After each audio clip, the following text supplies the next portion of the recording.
आज प्रसार माध्यमाच्या माध्यमातून आम्हाला ही सकाळी बातमी समजली. खरं म्हणजे असं दुष्कर्म करणाऱ्या अशा जे अपराधी असतात त्यांना हे फाशी होणं क्रमप्राप्त आहे. पण आज त्यांनी स्वतःहून जेलमध्ये त्यांनी फाशी घेतलेली आहे.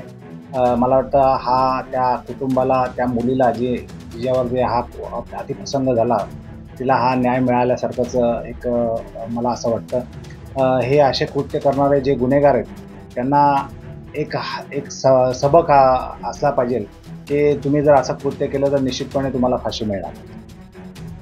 वास्तविक फाशी म्हणजे त्यांनी प्रशासनाने आपली पूर्णपणे त्याच्यामध्ये पूर्ण प्रयत्न केले होते, ताकद लावली होती आणि त्यांनी त्या पद्धतीनेच त्याचा निकाल देखील तशाच पद्धतीने लागला असता. त्यांना येणाऱ्या काळामध्ये फाशी निश्चितपणे लागली आहे. डी-सी-पी साहेबांशी जेव्हा आमचं बोलणं झालं, त्यावेळेस त्यांनी त्या तपासाच्या संदर्भामध्ये आम्हाला माहिती दिली होती आणि ज्या पद्धतीने त्यांनी केलं होतं निश्चितपणे त्याला फाशी लागलीच.